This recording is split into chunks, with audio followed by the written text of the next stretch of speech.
الحمد للہ نحمده ونستعینه ونستغفره ونؤمن به ونتوکل علیہ ونعوذ باللہ من شرور انفسنا ومن سیئات اعمالنا من يهده الله فلا مضل له ومن يضلله فلا هادي له ونشهد ان لا اله الا الله وحده لا شريك له ونشهد ان سيدنا محمدا عبده ورسوله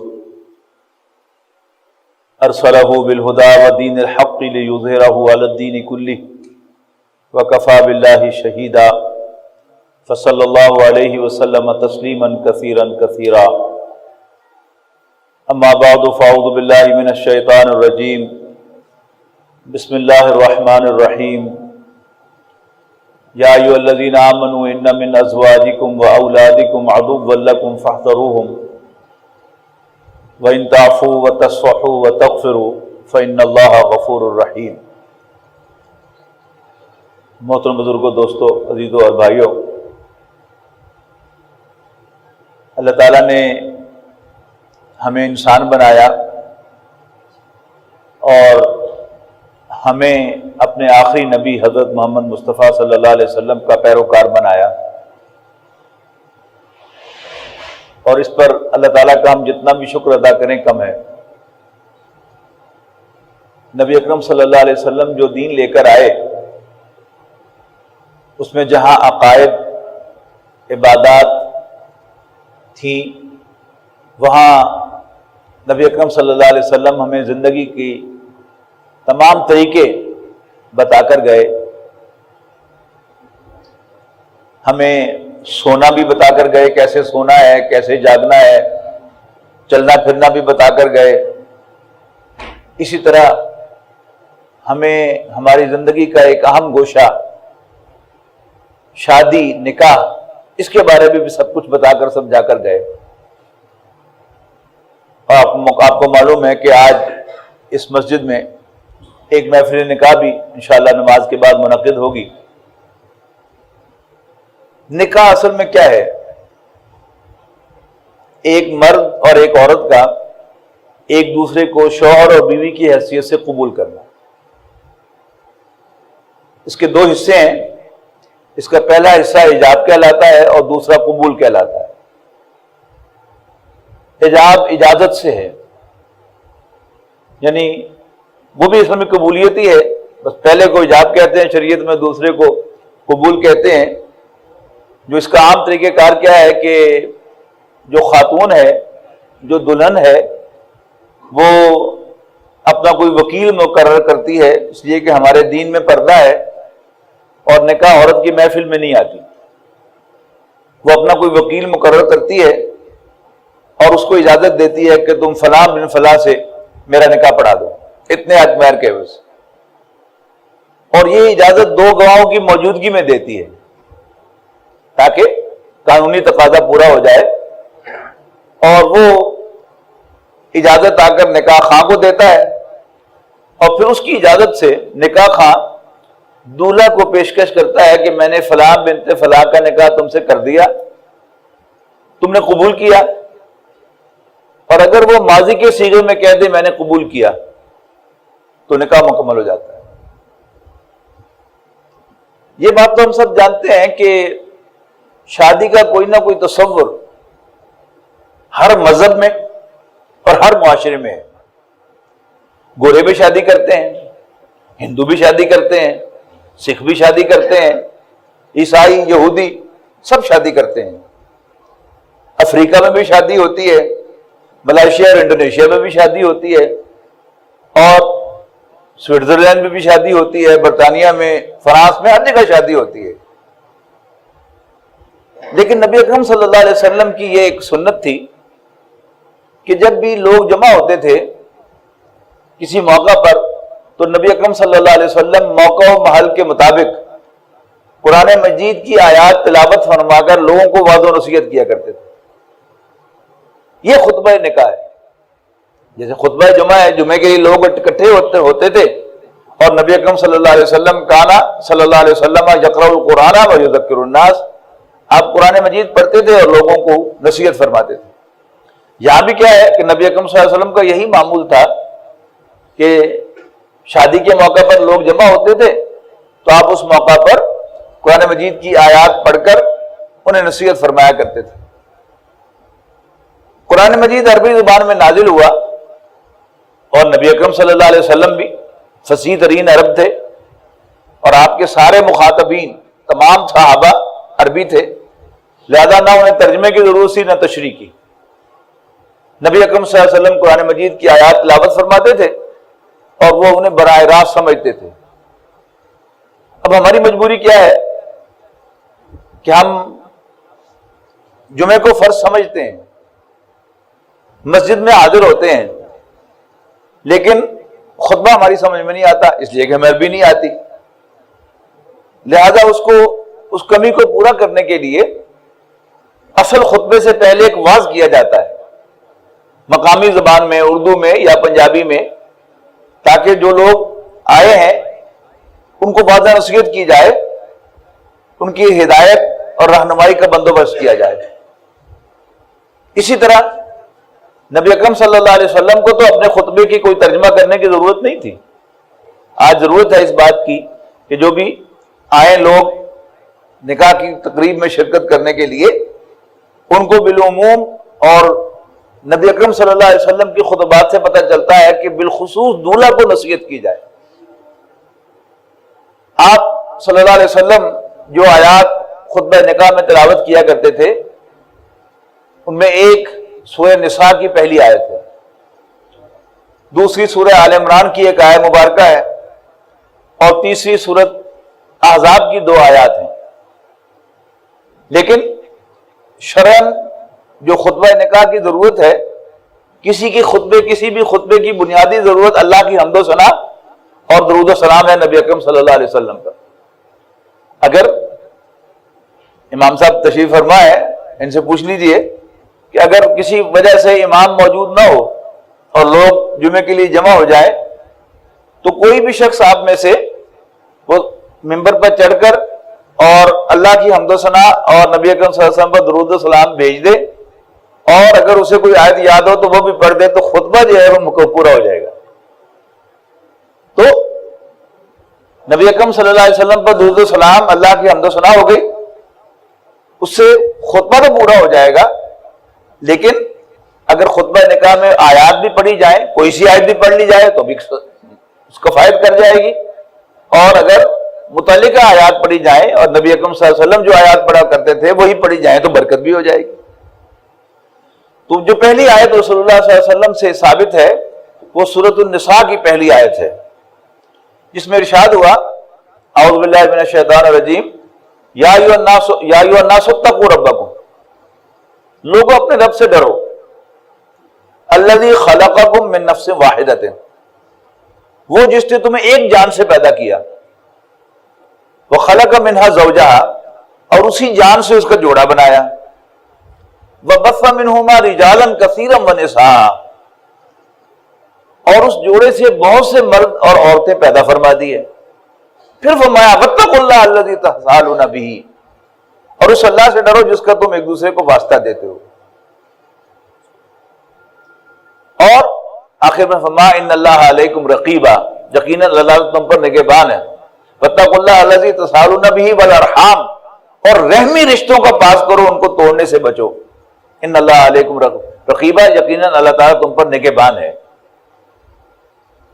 دوسری آیت جو نبی اکرم صلی اللہ علیہ وسلم سے ثابت ہے وہ سورۃ آل عمران کی ایک آیت ہے، فرمایا یا ایھا الذین آمنوا اتقوا اللہ حق تقاتہ ولا تموتن الا وانتم مسلمون، لوگوں اپنے اللہ سے ڈرو جیسا کہ اس سے ڈرنے کا حق ہے،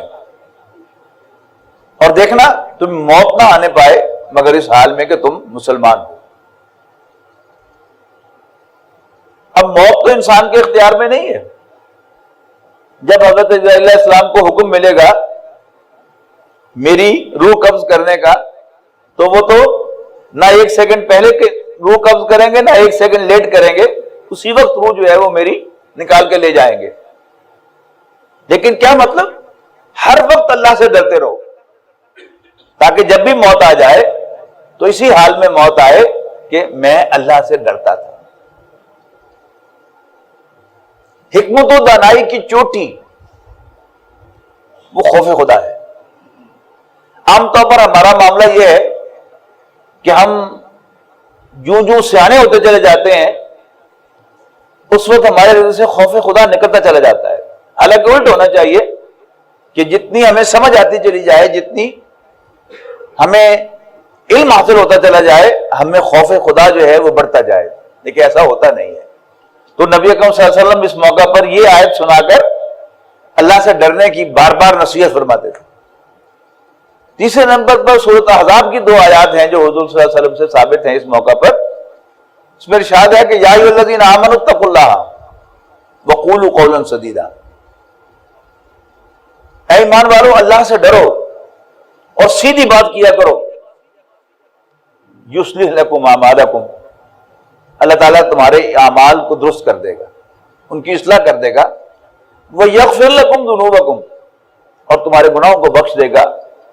وَمَن يُطِعِ اللَّهَ وَرَسُولَهُ فَقَدْ فَازَ فَوْزًا عَظِيمًا، اور جس نے اللہ اور اس کے رسول کی اطاعت کو اپنا شعار بنا لیا تو وہ بہت بڑی کامیابی کو حاصل کر لے گا۔ اللہ تعالیٰ ہمیں اس کی توفیق اور ہمت عطا فرمائے۔ اب آپ سوچئے کہ یہ تینوں آیات جو میں نے آپ کو سنائی ہیں، ان میں 4 مرتبہ اللہ سے ڈرنے کا حکم ہے، جبکہ ہماری عام سوچ کیا ہے کہ شادی خوشی کا موقع ہے، یہاں ڈرنے ڈرانے کی باتیں نہیں ہونی چاہیے۔ لیکن یاد رکھیے کون سی بات کس موقع پر کہنے کی ہے، اللہ کے رسول صلی اللہ علیہ وسلم سے بڑھ کر کوئی نہیں جانتا۔ اگر آپ نے اس موقع پر یہ ڈرنے والی آیات بار بار فرمائی ہیں تو اس کا مطلب ہے کہ یہی صحیح مقام ہے ان آیات کو پڑھنے کا، اور واقعی اس بات کی ضرورت ہے۔ ویسے تو ہمارے دین کی روح جو ہے وہ تقویٰ ہے، خوف خدا ہے، لیکن خاص اس موقع پر نبی اکرم صلی اللہ علیہ وسلم کا یہ انتخاب بڑا معنی خیز ہے۔ دیکھیے کہ ایک ہوتا ہے بورڈنگ ہاؤس، ہاسٹل، اور ایک ہوتا ہے گھر۔ ان دونوں میں ایک ہی چھت کے نیچے لوگ رہتے ہیں، کھاتے پیتے ہیں، سوتے جاگتے ہیں اور اپنی حاجات سے فارغ ہوتے ہیں۔ ہاسٹل میں بھی میس بھی ہوتا ہے، بستر بھی ہوتے ہیں اور باتھ رومز بھی ہوتے ہیں، اور گھر میں بھی بستر بھی ہوتے ہیں، بستر بھی ہوتے ہیں، واش رومز بھی ہوتے ہیں، کچنز بھی ہوتے ہیں، ڈائننگ رومز بھی ہوتے ہیں۔ فرق کیا ہے؟ ہاسٹل میں رہنے والے 2 افراد کا آپس میں کوئی تعلق نہیں ہوتا، جبکہ گھر میں رہنے والے 2 افراد لازماً اپنا کوئی رشتہ رکھتے ہوتے ہیں، یا وہ میاں بیوی ہوں گے، یا باپ بیٹا ہوں گے، یا بھائی بھائی ہوں گے، یا بھائی بہن ہوں گے۔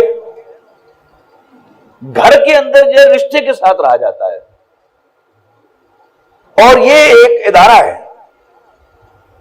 گھر ایک ادارہ ہے، بورڈنگ ہاؤس نہیں ہے، اور ادارے کا ہمیشہ کوئی سربراہ ہوتا ہے، ادارے کا ہمیشہ کوئی ڈسپلن ہوتا ہے، کوئی بڑا ہوتا ہے اس ادارے کا ذمہ دار، اور اس کے ماتحت جو لوگ بھی ہوتے ہیں وہ اس کا حکم مانتے ہیں، تب وہ ادارہ بنتا ہے۔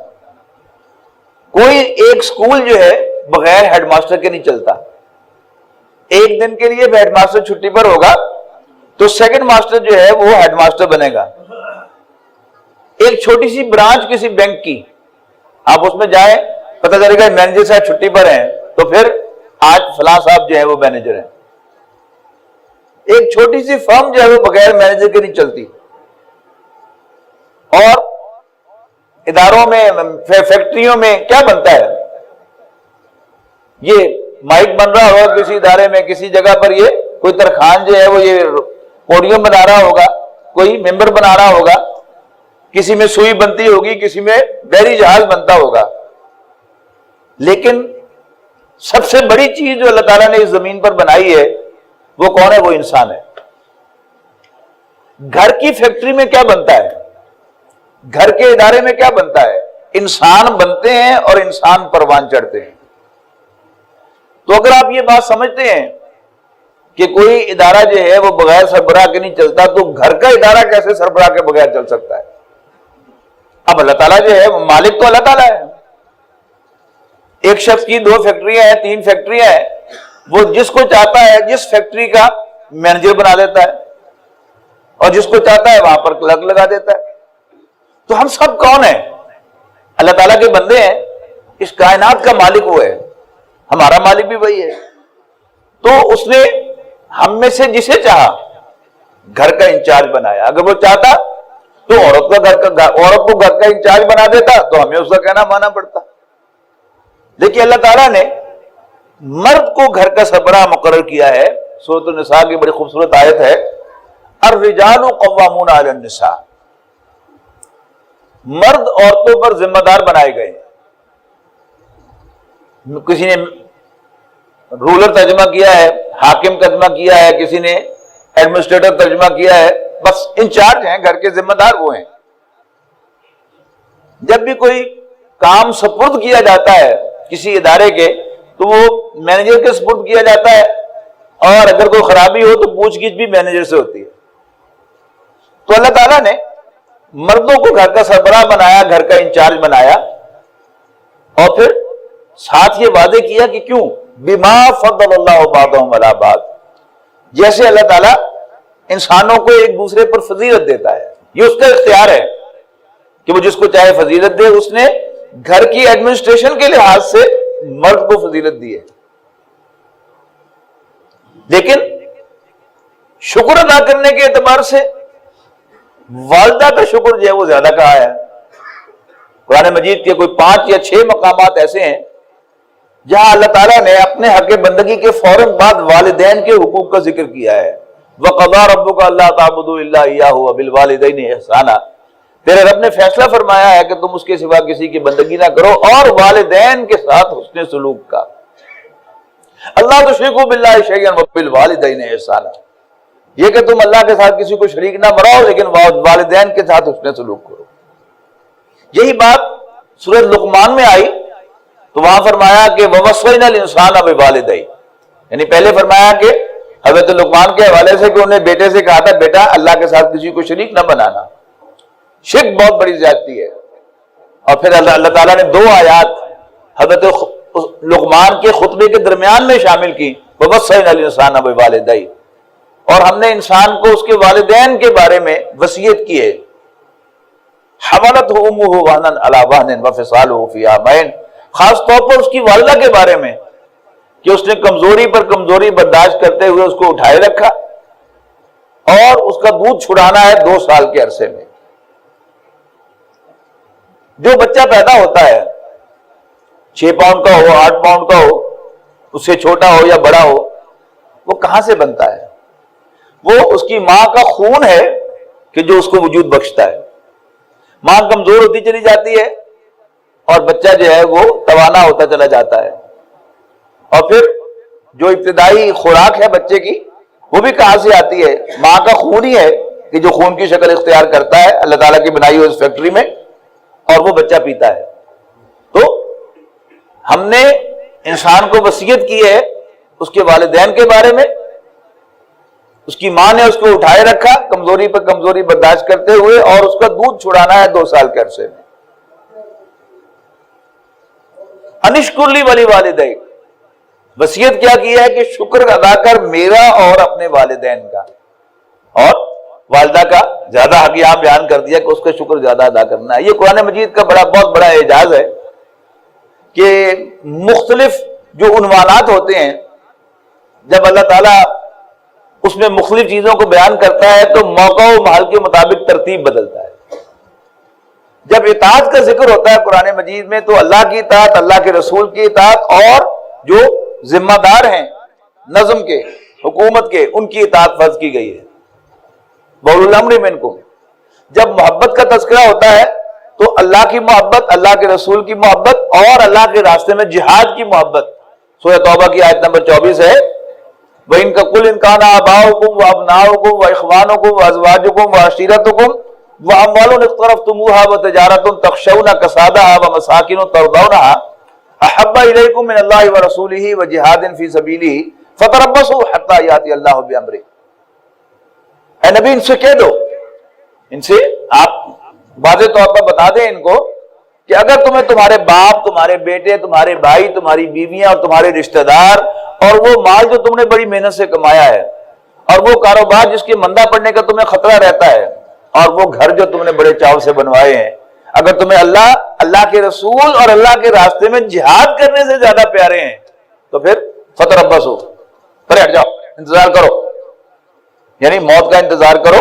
اللہ کو تمہاری کوئی ضرورت نہیں، اس کو تو ویسے بھی ضرورت نہیں، لیکن محاورے میں کہا دفع جاؤ، فتربصوا حتی یاتی اللہ بامرہ، یہاں تک کہ اللہ تعالیٰ اپنا فیصلہ سنا دے، یعنی موت آ جائے تمہیں۔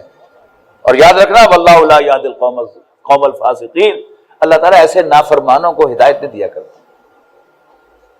ترتیب بدل گئی نا۔ اچھا اب موضوع کیا ہے؟ الرجال قوامون علی النساء بما فضل اللہ بعضهم علی بعض وبما انفقوا من اموالهم، اور اللہ تعالیٰ نے ذمہ داری لگائی ہے ان پر خرچ کرنے کی۔ نکاح میں مہر کون دیتا ہے؟ عورت تو اپنے شوہر کو مہر نہیں دیتی، مرد مہر دیتا ہے، اور اس کا روٹی کپڑا مکان عزت و آبرو کی حفاظت اس کے ذمہ ہے، اور مرد اس کو اپنی وراثت میں شریک کرتا ہے۔ اب اس کے مقابلے میں عورت کی ذمہ داری کیا ہے؟ فالصالحات قانتات، بس نیک عورتیں وہ ہیں کہ جو اپنے شوہروں کی فرما بردار ہیں۔ یہ بڑا عجیب مقام ہے، غور سے پڑھنے کے لائق ہے کہ قرآن مجید میں جہاں بھی نیکی کا تذکرہ آتا ہے بالعموم تو سب سے پہلے بھی نماز کا ذکر ہوتا ہے اور آخر میں بھی نماز کا ذکر ہوتا ہے۔ 18ویں پارے کا آغاز ہوتا ہے قد افلح المؤمنون الذین هم فی صلاتهم خاشعون، مومن فلاح پا گئے، کامیاب ہو گئے جو اپنی نماز میں خشوع اختیار کرتے ہیں۔ اور آخر میں پھر بہت سی صفات بیان کرنے کے بعد ختم کی بات والذین هم علی صلواتهم یحافظون، جو اپنی نمازوں کی حفاظت کرتے ہیں۔ اسی طرح سورہ معارج میں انسان بڑا تھردلا واقع ہوا ہے، تنگی آئے تو شور مچاتا ہے، اور جب اللہ تعالیٰ اسے مال دیتا ہے تو کنجوسی کرتا ہے، سوائے نمازیوں کے جو اپنی نماز پر دائم رہتے ہیں، باقاعدگی اختیار کرتے ہیں نماز کے اندر، جو اپنی نمازوں میں باقاعدگی اختیار کرتے ہیں۔ اور پھر آخر میں فرمایا والذین هم علی صلاتهم یحافظون، جو اپنی نماز کی حفاظت کرتے ہیں۔ لیکن یہاں نیک عورتوں کا ذکر ہو رہا ہے بالخصوص، تو دو ہی خصوصیات کا تذکرہ ہے۔ نمبر 1 فالصالحات قانتات، نیک عورتیں وہ ہیں جو اپنے شوہروں کی فرما بردار ہیں۔ یہاں تہجد کا ذکر نہیں کیا، یہاں نوافل کا ذکر نہیں کیا، صدقات و خیرات کا ذکر نہیں کیا۔ نیک عورتیں وہ ہیں جو اپنے شوہروں کی فرما بردار ہیں۔ جیسے کسی بھی ادارے میں جو کانفیڈینشیل رپورٹ ہوتی ہے اس کے 2 حصے ہوتے ہیں، ایک ہوتا ہے کہ یہ شخص، یہ ملازم جو ہے یہ کام کا ہے، کمپیٹنٹ ہے، کام جانتا ہے، انیشیٹو لیتا ہے وغیرہ وغیرہ، اور دوسرا ہوتا ہے کہ یہ فرما بردار ہے کہ نہیں۔ اور اگر کسی کی رپورٹ میں پہلے خانے میں کمی ہو کہ نہیں اتنا زیادہ کام نہیں جانتا، کمزور ہے، سست ہے، تو محکمہ اس کو برداشت کرتا ہے۔ لیکن اگر اس میں دوسرے خانے میں یہ لکھ دیا جائے کہ یہ نافرمان ہے اپنے افسر کا، تو اس کی انکریمنٹ رک جاتی ہے، اور جہاں ممکن ہو تو اس کو نوکری سے نکال دیا جاتا ہے۔ تو یہاں فرمایا کہ نیک عورتیں وہ ہیں جو اپنے شوہروں کی فرما بردار ہیں اور ان کی عدم موجودگی میں ان کی امانت کی حفاظت کرنے والی ہیں۔ یہ کیا ہے؟ بڑا خوبصورت طریقہ ہے عورت کی پاک بازی کو بیان کرنے کا۔ نبی اکرم صلی اللہ علیہ وسلم نے حجۃ الوداع کے موقع پر جو آخری نصیحتیں فرمائی، ان میں عورتوں کے بارے میں بھی کچھ نصیحتیں تھیں، ان کا خیال رکھنا، ان پر زیادتی نہ کرنا، اور پھر فرمایا کہ تمہارا ان پر ایک ہی حق ہے کہ وہ تمہارے بستر کے پاس کسی دوسرے شخص کو نہ جانے۔ خوبصورت انداز ہے نا؟ تو یہ ہے امانت کی حفاظت۔ نبی اکرم صلی اللہ علیہ وسلم کی قربان جائیے کہ انہوں نے ان 2 میں ایک تیسرا بڑا خوبصورت اضافہ فرمایا۔ آپ نے فرمایا، حضرت عائشہ سے مروی ہے، ترمذی کی روایت ہے، من علامات المرأۃ الصالحۃ 3، نیک عورت کی 3 نشانیاں ہیں۔ اذا نظر علیہا زوجہا ضحکت وسرت، کہ جب اس پر اس کی شوہر کی نظر پڑے، ضحکت وسرت ہو تو وہ مسکرا کر اسے خوش کرے۔ اسمائل پاس کر کے اپنے شوہر کو خوش کریں. کمال کی ایڈیشن ہے نبی اکرم صلی اللہ علیہ وسلم کی طرف سے. یعنی آج ہم جس دور میں گزر رہے ہیں، جس دور سے ہم سرکاری ملازم ہیں یا پرائیویٹ ملازم ہیں، اپنا کاروبار کرتے ہیں یا مزدوری کرتے ہیں، جہاں بھی چلے جائیں عورتیں جو ہیں وہ وہاں پر موجود ہیں. کسی جگہ ٹکٹ خریدنے کے لیے چلے جائیں تو وہاں عورتیں بیٹھی ہیں. آپ ہوائی جہاز میں سوار ہوں، بس میں سوار ہوں، تو بھی وہاں پر وہ خاتون جو ہے وہ سرو کر رہی ہے. اور ہر عورت جو آپ کو مل رہی ہے وہ مسکرا کر آپ کا استقبال کرتی ہے. لیکن عجیب بات کیا ہے کہ افسوس کے ساتھ مجھے کہنا پڑ رہا ہے کہ ہم نے بچیوں کی کوئی تربیت نہیں کی اور نہ ہم کرنے کے لیے تیار ہیں. ہم کیا تربیت دیتے ہیں بچی کو کہ کوئی نہیں، اسی مرنے گئے اچھی نہیں ہو تو دسویں سانو. جبکہ ہماری پرانی روایت کیا تھی کہ بیٹی کو رخصت کرتے ہوئے کہا جاتا تھا کہ اب یہ گھر تمہارا نہیں ہے، وہی تمہارا گھر ہے، تمہارا سسرال، وہیں پر تم نے رہنا ہے، وہیں پر سب کچھ برداشت کرنا ہے. یہ مطلب نہیں تھا کہ اس کا ماں باپ کے ساتھ رشتہ ٹوٹ گیا. وہ ہمارے بڑوں کی ایک سیانہ پن تھا ان کا کہ وہ عورت کو وہاں دل لگانے کا کہتے تھے. اس کا وراثت میں بھی حصہ برقرار رہتا تھا، سب کچھ برقرار تھا، دین میں کوئی چیز ختم نہیں ہوئی تھی. لیکن ایک بات جو ہے وہ ہمارے بڑے کہتے تھے اور گھر آباد رہتے تھے. اور اگر ہم اپنے بڑوں کو دیکھیں، یعنی جو میرے ہم عمر لوگ ہیں، کچھ مجھ سے چھوٹے مجھ سے بڑے، وہ دیکھیں تو ہمارے جو بڑے تھے، ہمارے دادا پر دادا، وہ بڑے سخت مزاج ہوتے تھے. لیکن اس کے باوجود ہماری دادیاں نانیاں وہ ان کی سب کڑوی کسیلی سنتی اور برداشت کرتی تھی، اسی لیے گھر آباد رہتے تھے. آج کیا ہے کہ اس گھر کے سربراہ کی کوئی سننے کو تیار نہیں ہے، مزاج بگڑا ہوا ہے. لہذا اب ہمارا طلاق کا ریٹ جو ہے وہ بہت بڑھ گیا. بات دوسری طرف چلی گئی کہ اللہ تعالیٰ نے اور اس کے پیغمبر نے صلی اللہ علیہ وسلم ہمیں ہر جگہ نصیحت کی ہے، ہر جگہ گائیڈ کیا ہے، راستہ بتایا کہ بھئی یہ کرنا ہے، یہ نہیں کرنا. یہ جو تقوی کا بار بار حکم دیا گیا، اس کا مطلب کیا ہے کہ اللہ تعالیٰ نے مرد کو گھر کا سربراہ بنایا ہے، لیکن مرد یاد رکھے کہ وہ خدا نہیں ہے، اسے بھی کوئی پوچھنے والا ہے. اس لیے کہ باقی جو ادارے ہوتے ہیں ان میں کچھ چیکس اینڈ بیلنس ہوتے ہیں، بیلنسز ہوتے ہیں، لیکن گھر کے ادارے میں کوئی اور چیک اینڈ بیلنس نہیں ہو سکتا. نہ تو آپ کیمرہ لگا سکتے ہیں کہ دیکھیں جی مرد زیادتی تو نہیں کر رہا، نہ آپ عدالت کو کمشنر کھڑا کر سکتے ہیں، نہ پولیس کا کوئی سپاہی کھڑا کر سکتے ہیں. گھر کی پرائیویسی ہے نا. واحد چیز جو مرد کو باز رکھ سکتی ہے زیادتی کرنے سے، وہ کیا ہے؟ وہ خوف خدا. جب انسان کے پاس اتھارٹی آتی ہے تو اس کا دماغ خراب ہو ہی جایا کرتا ہے. اس کے دماغ کو ٹھیک کیا چیز رکھے گی؟ خوف خدا. تو نبی اکرم صلی اللہ علیہ وسلم کے قربان جائیے کہ موقع و محل کے مطابق نصیحت، اللہ سے ڈر، اللہ سے ڈر، اللہ سے ڈر، اللہ سے ڈر. اور اگر انسان کے دل میں خوف خدا پیدا ہو جائے تو اور چاہیے کیا؟ آج کس چیز کا فقدان ہے؟ ہمارے حکمرانوں میں، ہمارے سیاستدانوں میں، ہمارے مذہبی رہنماؤں میں، ہمارے مردوں میں، ہماری عورتوں میں، ہمارے بچوں میں، جوانوں میں کس چیز کی کمی ہے؟ خوف خدا کی کمی ہے. اگر ہمارے اندر خوف خدا پیدا ہو جائے تو سارے مسائل حل ہو جائیں گے. دوسری طرف مرد کے لیے بھی ہمارا دین انسٹرکشن دیتا ہے، کمال کی دیتا ہے، شاید آپ کے لیے بالکل نہیں ہو. نبی اکرم صلی اللہ علیہ وسلم ایک مرتبہ عید کی نماز پڑھا کر واپس جا رہے تھے تو آپ کا عورتوں کے انکلوئر کے پاس سے گزر ہوا. آپ نے عورتوں سے خطاب کر کے فرمایا کہ یا معاشر النساء، عورتوں، تصدقنا تصدقنا، صدقہ دیا کرو، صدقہ دیا کرو، میں تمہیں جہنم میں جلتا ہوا دیکھ رہا ہوں. عورتوں نے حیران ہو کر پوچھا کہ اللہ کے رسول وہ کیوں؟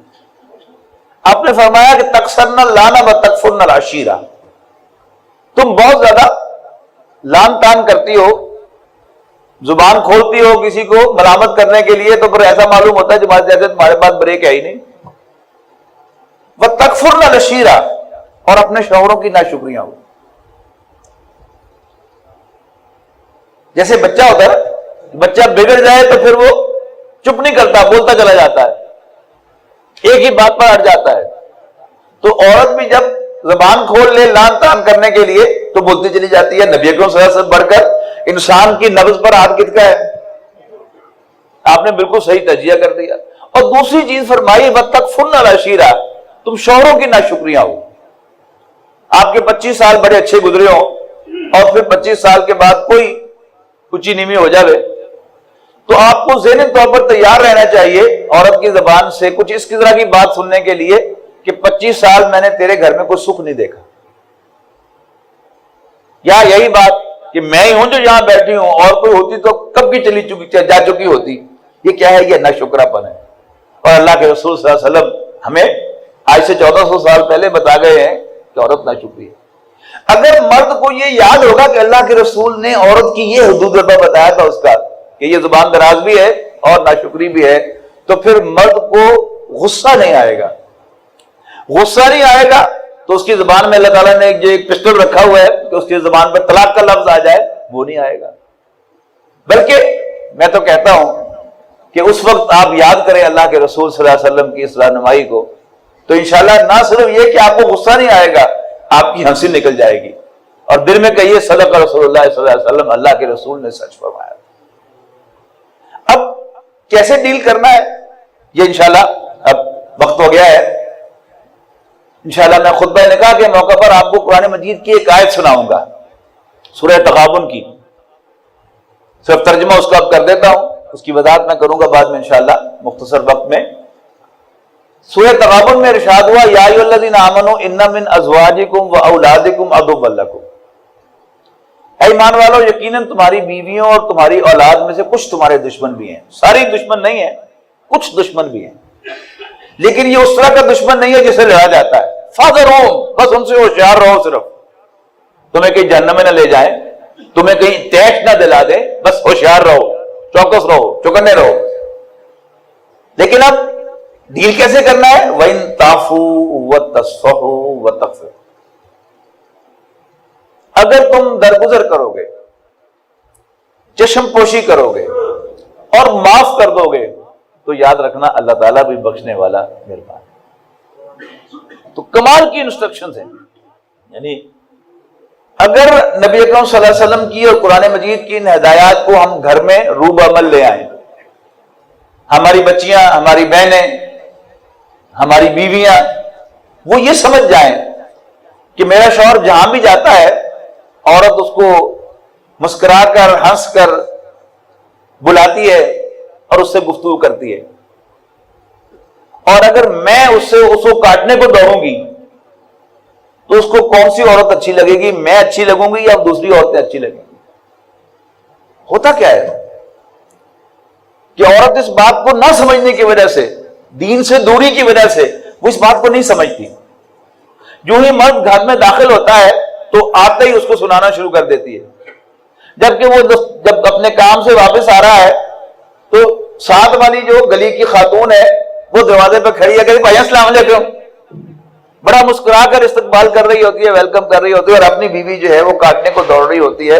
تو کتنا بڑا فساد ہے اس کے اندر کہ آپ کو ہر دوسری عورت اچھی لگنی شروع ہو جائے گی اور آپ کو اپنی بیوی برا لگنی شروع ہو جائے گی۔ اب یہاں گھر کے ٹوٹنے کی وہ جو بنیاد ہے وہ بند گئی۔ اب اللہ تعالیٰ یہ ہے کہ مہربانی کرے اور آپ کو اپنے گھر کے اندر آپ کا دل لگائے۔ تو یہ سب چیزیں جو ہیں جو آج ہو رہی ہیں، پہلے ہمارا دنیا کے سارے جو بھی جوڑے بنتے تھے ان میں طلاق کا ریٹ سب سے کم مسلمانوں کا تھا۔ یعنی آپ سب لوگ یہاں بیٹھے ہیں، اپنے بڑوں میں دیکھیں، دور دور تک آپ کو آپ کے چچا، آپ کے ماموں، آپ کی خالہ، آپ کی پھوپھیاں، کہیں آپ کو طلاق کا نام و نشان نظر نہیں آئے گا۔ لیکن آج آپ ذرا یوں نظر دوڑا کے دیکھیں، اپنے محلے میں نظر دوڑائیں، اپنے گاؤں میں نظر دوڑائیں تو معلوم ہوگا کوئی میری گلی میں تو 4 طلاقیں ہو چکی ہیں، ہمارے گاؤں میں پچھلے 2 سالوں کے اندر 20 طلاقیں ہو چکی ہیں۔ یہ کیا ہے؟ یہ خطرے کی گھنٹی ہے۔ مسلمان اور گھروں کی بربادی، یہ دونوں چیزیں آپس میں میچ نہیں کرتی۔ اسی پر میں اکتفا کرتا ہوں، تو انشاءاللہ وہ جو سورہ تغابن کی انسٹرکشن ہے اس پر میں انشاءاللہ خطبہ نکاح میں گفتگو کروں گا۔ اقول قولی ھذا واستغفر اللہ لی ولکم ولسائر المسلمین والمسلمات. بہت شکریہ. انسان عام طور پر جب اس سے کوئی غلطی ہو جائے تو اس غلطی کو کور کرنے کے لیے، چھپانے کے لیے سمجھتا ہے کہ معاملہ سیدھا کر لوں جھوٹ بول کر. تو نبی اکرم صلی اللہ علیہ وسلم قرآن مجید کی اس آیت کا انتخاب کر رہے ہیں کہ اے ایمان والو اللہ سے ڈرو اور سیدھی بات کہو. یصلح لکم اعمالکم، اللہ تعالیٰ تمہارے اعمال کی اصلاح کر دے گا. ویغفر لکم ذنوبکم، اور تمہارے گناہوں کو معاف کر دے گا. ومن یطع اللہ ورسولہ فقد فاز فوزا عظیما، اور جو اللہ اس کے رسول کی اطاعت کرے گا وہ بہت بڑی کامیابی کو حاصل کر لے گا. قرآن مجید کی جو آیت مبارکہ میں نے اب آپ کے سامنے پیش کی ہے تو سورہ تغابن کی ایک آیت ہے. اس میں خاص بات نوٹ کرنے کی یہ ہے کہ عورتوں اور بچوں کو اکٹھا کیا گیا ہے کہ یقیناً تمہاری بیویوں اور تمہاری اولاد میں سے تمہارے دشمن بھی ہیں، ان سے ہوشیار رہو. لڑنے کی ضرورت نہیں، صرف ہوشیار رہنے کی ضرورت ہے. اور ان دونوں کی جو جذباتیت ہے اس کے ساتھ کیسے ڈیل کرنا ہے، 3 حکم دیے ایک ہی مفہوم کے. وَإِن تَعْفُوا، عفو کہتے ہیں چھوڑ دینے کو.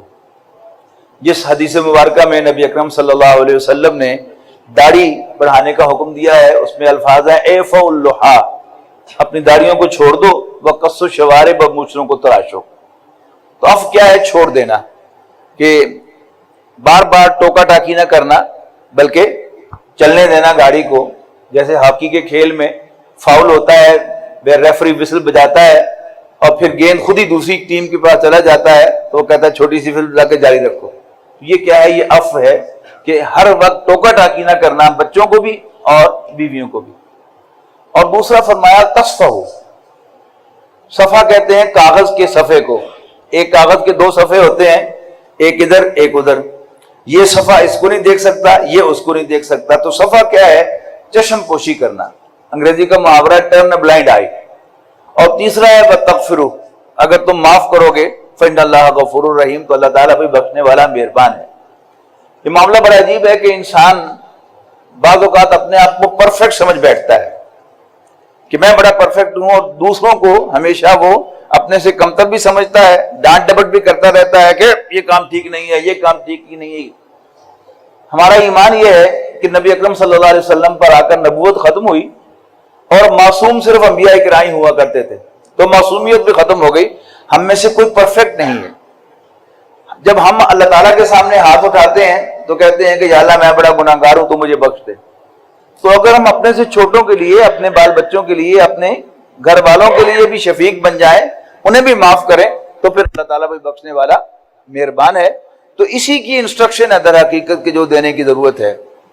عورت جو ہے وہ بد زبان ہو، عورت بے شک ناشکری ہو، وہ ایک خاص اب وقت نہیں ہے کہ میں اس کی تفصیل میں جاؤں کہ اللہ تعالیٰ نے چونکہ عورت کے ذمے بچے پالنے لگائے ہیں، اور بچے محبت سے پالے جا سکتے ہیں، غصے سے نہیں پالے جا سکتے. اگر ہم یہ عورت ہی ہے کہ بچے سے ناراض بعد میں ہوتی ہے، خود بھی پہلے رو پڑتی ہے، اس کو گلے لگا لیتی ہے. اگر ہم مردوں کو بچے پالنے پڑ جائیں تو ہم تو مار مار کے ان کا حلیہ بگاڑ دیں. تو اللہ تعالیٰ کا یہ بندوبست ہے. لیکن چونکہ وہ جذباتی ہے، اس کے جذبات کا اظہار ہر جگہ پر ہوتا ہے. اس کو غصہ آ جائے تو پھر غصے کی شکل میں ہوتا ہے، وہ بہت زیادہ بولتی ہے، اور اسے کوئی شکایت ہوتی ہے تو اندر ایک ناشکرے پن کا اظہار ہوتا ہے. اگر انسان نبی اکرم صلی اللہ علیہ وسلم کی ہدایات کی روشنی میں عورت کو پہچان لے، جیسے ہم بچوں کو الاؤنس دیتے ہیں نا کہ چلو بچہ جو ہے، چلو بچہ جو ہے، چلو بچہ جو ہے، ایسے ہی اگر ہم اپنی بیویوں کو بھی الاؤنس دیں، چلو عورت جو ہے اللہ تعالیٰ نے اس کو ایسے پیدا کیا ہے، اللہ کے رسول نے یہی تعریف فرمائی ہے اس کی، تو پھر انشاءاللہ ہمیں غصہ نہیں آئے گا. غصہ نہیں آئے گا تو ہمارا طلاق کا جو ریٹ ہے وہ بہت کم ہو جائے گا، جیسے پہلے مائیں بروں کا ہوا کرتا تھا.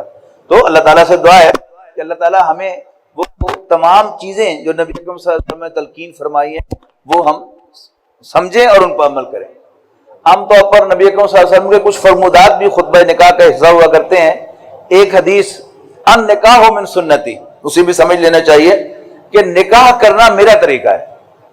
یہ اصل میں رہبانیت کے مقابلے میں ہے کہ بہت سے مذاہب میں نکاح کرنا جو ہے یہ دینیت کے، مذہبیت کے خلاف سمجھا جاتا ہے. جیسے عیسائیت میں پادری نکاح نہیں کرتا. حضرت عیسیٰ علیہ السلام نے اپنی پہلی زندگی میں نکاح نہیں کیا، دوبارہ کبھی تشریف لائیں گے تو نکاح کریں گے. لیکن اب اسی کو اپنا آئیڈیل سمجھتے ہیں، اپنا مطمع نظر سمجھتے ہیں، رول ماڈل سمجھتے ہیں. نبی اکرم صلی اللہ علیہ وسلم بتا رہے ہیں کہ میرا طریقہ نکاح کرنا ہے، اور ایک دوسری حدیث کا ٹکڑا ساتھ پڑھ دیا جاتا ہے کہ جسے میرا طریقہ پسند نہ ہو اس کا مجھ سے کیا تعلق، ومن رغب عن سنتی فلیس منی۔ نبی اکرم صلی اللہ علیہ وسلم نے مسجد میں نکاح پڑھانے کی تلقین فرمائی ہے، اگرچہ نکاح جو ہے وہ گھر پہ بھی ہو جاتا ہے، کسی شادی گھر میں بھی ہو جاتا ہے، ہوٹل میں بھی ہو جاتا ہے، لیکن آپ کی تلقین یہ ہے۔ حضرت فاطمہ رضی اللہ تعالیٰ عنہ کا نکاح مسجد میں ہوا تھا، اور یہ بابرکت جگہ ہے، خاص طور پر جو بچی کے والدین ہیں، اس کے بھائی بہن ہیں، اس کی ماں ہے، ذرا ان سے پوچھ کے دیکھیے کہ آج اگرچہ ان کا وہ فرض ادا ہو رہا ہے لیکن کیا ان کا دل بھی ہنس رہا ہے؟ نہیں، ان کا دل تو رو رہا ہوتا ہے کہ پتہ نہیں ہم بچی کو کسی انسان کے حوالے کر رہے ہیں یا کسی بھیڑیے کے حوالے کر رہے ہیں، اس لیے کہ کپڑے اتنے اچھے پہن لے لیکن اندر سے اگر وہ بھیڑیا ہے تو پھر ان کی بچی کبھی خوش نہیں رہ سکتی۔ تو انسان کے حوالے کرنا۔ باقی خطبہ نکاح کے اندر ہم دیکھتے ہیں کہ پرانی روایت ہمارے بزرگوں کی رہی ہے کہ جب متحدہ ہندوستان تھا اور وہاں سکھ بھی رہتے تھے مسلمانوں کے ساتھ اور عیسائی اور ہندو بھی رہتے تھے، تو ایک مسلمان خان جو ہے وہ اپنی یقین دہانی کے لیے، اپنی تسلی کے لیے کلمے پڑھایا کرتا تھا تاکہ پتہ چلے کہ میں کسی مسلمان بچی کا ہاتھ جو ہے کسی کافر کے ہاتھ میں نہیں دے رہا۔ لیکن جب نکاح مسجد میں ہو رہا ہے اور دولہا جو ہے وہ ہمارے ساتھ نماز پڑھ رہا ہے، اور پھر یہ کہ یہ تمام مسلمان معاشرہ ہے، سب ایک دوسرے کو جانتے ہیں، اور ملک صاحب کا ملک لیاقت صاحب کا تعلق بھی اسی گاؤں کے ساتھ ہے، تو اس میں اس تکلف کی ضرورت نہیں ہے۔ تو انشاءاللہ میں آپ کے سامنے وہ جو ایجاب و قبول کا مرحلہ ہے وہ طے کروں گا۔ ایجاب ہو چکا ہے، میں نے ابھی پوچھا ہے، وہ دلہن کے وکیل ہیں، اپنے 2 گواہوں کے ساتھ اجازت لے کے آئے ہیں، ایجاب مکمل ہو گیا۔ اب انہوں نے مجھے اجازت دی ہے کہ میں نکاح پڑھاؤں، تو میں آپ کے سامنے دولہا سے پوچھوں گا کہ میں نے فلاں بنت فلاں کا نکاح تم سے کر دیا، اگر اس نے آپ سب کی موجودگی میں یہ کہہ دیا کہ میں نے قبول کیا ماضی کے صیغے میں، اور کم سے کم 2 افراد اس کو سن لیں تو نکاح مکمل ہو جائے گا۔ بڑی محفل ہو، لڑکا جو ہے اس کو واضح الفاظ میں نہ کہیں تو اس کو 3-4 دفعہ بھی دہرانا پڑ جائے تو حرج نہیں ہے، لیکن بنیادی جو شرط ہے نکاح کی وہ یہی ہے کہ ایک دفعہ 2 گواہ سن لیں تو نکاح مکمل ہو جائے۔ کھڑے ہوئے بیٹا۔ عزیزم عبد الرحمن بل لیاقت علی، میں نے عزیزہ شانزہ ذوالفقار دختر ذوالفقار علی ندیم کا نکاح تم سے 10,000 حق مہر کے عوض کیا، ان سب گواہوں کی موجودگی میں تم نے قبول کیا؟ میں نے قبول کیا۔ بس نکاح مکمل ہو گیا۔ آپ سب حضرات نے براہ راست بھی سن لیا، اور جس نے نہیں سنا تھا لاؤڈ اسپیکر پر اس نے سن لیا۔ بیٹھ جاؤ، اب ہم انشاءاللہ دعا کریں گے کہ اللہ تعالیٰ اس کا شادی کو کامیاب بنائے، ہم سب کے لیے باعث برکت بنائے، دونوں خاندانوں کے درمیان الفت و محبت کا ذریعہ بنائے۔ یا اللہ ہم سب کے گناہوں کو معاف فرما، ہماری خامیوں کو تاہیوں سے درگزر فرما۔ یا اللہ تو نے ہمیں یہ عزت بخشی ہے، ہم پر بڑا احسان کیا ہے کہ تو نے ہمیں اپنے آخری پیغمبر حضرت محمد صلی اللہ علیہ وسلم کا ماننے والا بنایا ہے۔ یا اللہ اسی کلمے پر ہمیں موت دے، اور قیامت کے دن ہی نبی اکرم صلی اللہ علیہ وسلم کے جھنڈے کے تحت مسلمانوں ہی کے اندر ہمارا حشر فرما۔ یا اللہ اس ملک کی حفاظت فرما، یا اللہ بیرونی اور اندرونی خطرات سے اس کی حفاظت فرما۔ یا اللہ ہمیں تو نے مسلمان بنایا ہے، مسلمان ہی کی حیثیت سے ہمیں موت دے۔ یا اللہ اس نکاح کو باعث برکت بنا، ان دونوں کے درمیان الفت و محبت پیدا فرما، ان دونوں کو ایک دوسرے کے لیے قربانی دینے کی توفیق عطا فرما، ایک دوسرے کے لیے ایثار کرنے کی توفیق عطا فرما، ایک دوسرے کا خیال رکھنے کی توفیق عطا فرما۔ یا اللہ اس نکاح کو دونوں خاندانوں کے لیے بھی الفت و محبت کے بڑھنے کا ذریعہ بنا۔ یا اللہ اس کو ہم سب کے لیے بھی باعث برکت بنا، تمام مسلمانوں کے لیے باعث برکت بنا۔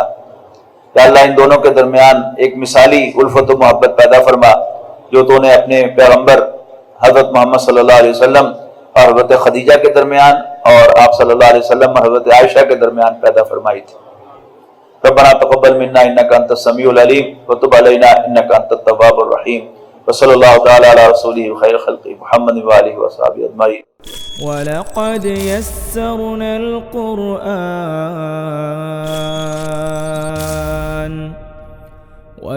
يسرنا القرآن للذكر فهل من مدكر